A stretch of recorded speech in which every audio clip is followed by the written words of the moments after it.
안녕하십니까. 윤동환입니다. 이제 제가 책 공부를 위해서 동영상을 찍기로 했습니다. 제가 쓴 책, 윤동환의 플라시보 요가 명상. 이 책을 제가 홍보를 좀 해야 되기 때문에 이렇게 동영상을 제작하게 됐습니다.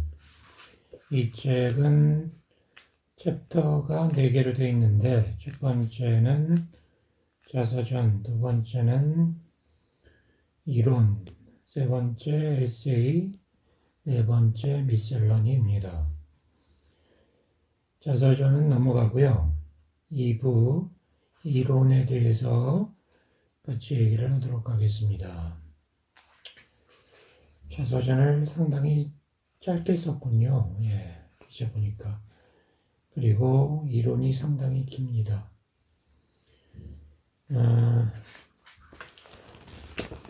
여기 보면 플라시보 요가 명상. 그래서 플라시보가 있고 요가가 있고 명상이 있습니다. 플라시보가 맨 위에 있긴 하지만 사실은 이 순서상으로는 맨 마지막에 들어갑니다. 요가를 먼저 하고 명상을 하고 그 다음에 플라시보 기도를 하게 됩니다. 이 요가 먼저 살펴보겠는데,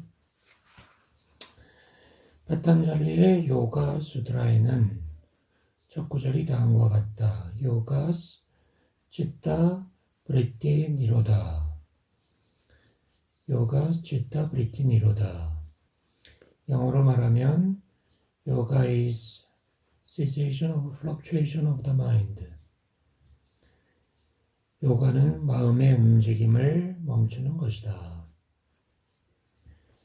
이것이 첫 문장인데, 이것이 이루어질 때 수행자는 자기의 본질에 접속한다. 생각과 감정과 경험의 영향을 벗어나 진정한 성품에 머물게 됨으로써 우리는 내면의 소리를 듣게 되고 생명의 메시지를 받아 육체와 생각과 에너지의 장과 행동과 경험에 적용시키게 된다. 이렇게 우리는 삶의 목적을 이루게 된다. 요가는 건강과 미용에 좋다. 그러나 본디 요가의 목적은 명상과 깨달음이다. 그래서 나는 이렇게 말한다. 요가는 명상을 위한 것이고 명상은 삼매를 위한 것이다. 삼매 상태에서 우리는 잠재된 참나를 다시 찾는다. 참나는 왜 찾는가? 그것이 본질이고 신성이기 때문이다. 인간이 본질을 놓치고 표면적인 차원에서만 살면 전도망상이 일어난다. 그리고 고통을 겪는다. 그것이 질병 상태이다. 명상은 그 질병 상태를 치료하기 위한 테크닉이다. 이렇게 설명을 시작했습니다.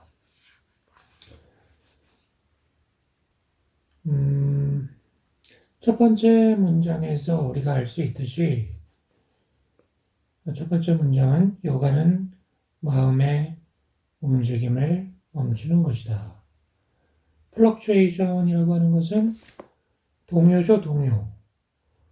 그러니까 마음의 동요를 멈추는 것이다. 마음의 동요를 멈추는 것이 깨달음이다. 그렇다면 마음의 동요는 깨달음을 방해하는 방해꾼이다. 이렇게 되는 거죠. 근데 우리는 삶의 대부분을 마음의 동요 속에서 살고 있는 겁니다. 하루에도 10,000번씩 왔다 갔다 하죠. 그래서 우리는 마음의 동요를 삶의 당연한 것이라고 생각하지만 그로 인해서 고통이 발생하죠. 그렇기 때문에 고통을 벗어나기 위해서는 마음의 동요로부터 벗어나야 된다. 이것이 모든 수행하는 사람들의 기본적인 지식이죠. 다음에 요가를 설명하는 과정에서 요가의 8기둥을 먼저 소개합니다.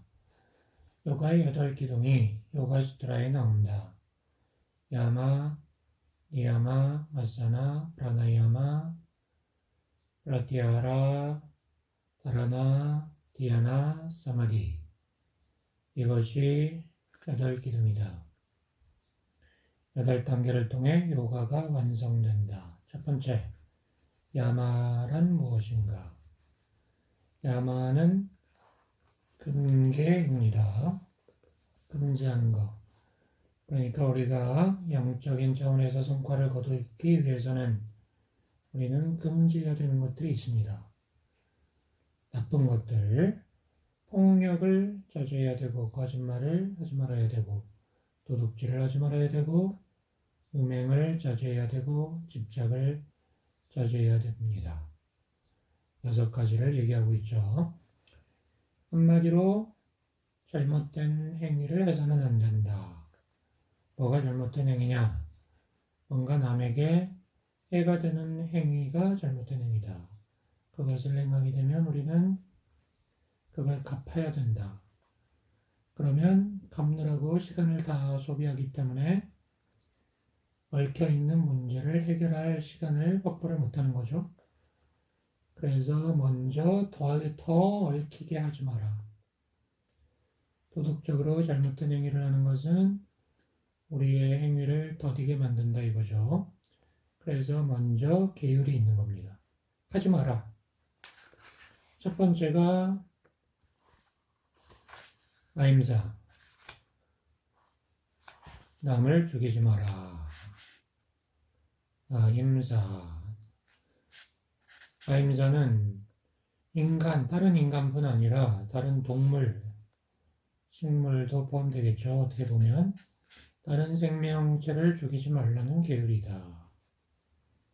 피터 잭슨의 감독이 만든 고무인간의 최후이라는 영화를 보면 외계인들이 인간을 잡아먹는데 그거는 인간과 소에 대한 패러디입니다.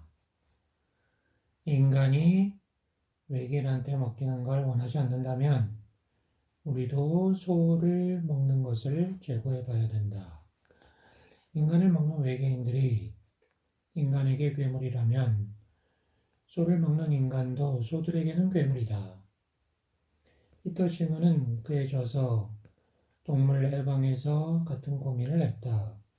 인간이 같은 인간을 먹는 것은 안 되고 다른 종인 소를 먹는 것은 괜찮은가?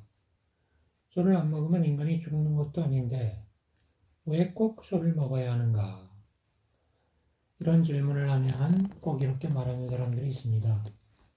야, 너는 동물을 먹는 건 안 된다고 말하는데 너도 식물은 먹잖아. 식물도 생명체야.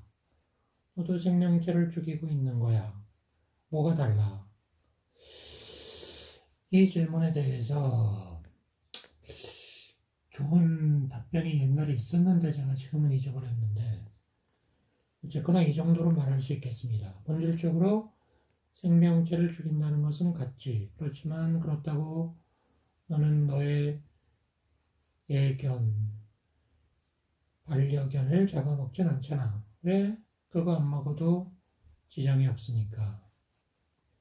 개를 먹어서는 안 된다는 법이 있는 건 아니지만 우리는 안 잡아먹지.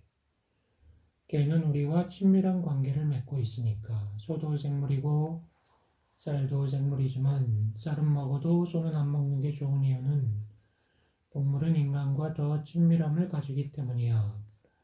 그리고 소를 꼭 안 먹어도 인간이 살아가는데 지장이 없기 때문이지. 소는 인간과 더 친밀하지. 동일한 소화 기관을 가졌고 마음도 있지. 그리고 소의 죽음은 우리 인간의 죽음을 연상시키지. 우리는 식물만 먹으면서도 살 수 있으므로 동물을 먹지 않는 것을 시도할 수 있는 거야. 그리고 우리가 소를 먹으려면 누군가 소를 죽이고 소의 시체를 처리해야 되는데 너라면 그런 일을 하고 싶은가? 우리가 고기를 먹으면 그것은 우리가 하고 싶지 않은 일을 남에게 시키는 꼴이 되는 거야. 그리고 아무리 동물이라 해도 소가 도살당하고 싶을까? 우리는 누군가에게 죽임을 당하고 싶을까? 아니지. 우리가 원하지 않는 일을 소에게 시키면 안 되는 거지. 이 정도로 제가 썼는데 더 좋은 대답이 있을 것 같아요. 그거는 제가 또 생각나면 말씀드리겠습니다.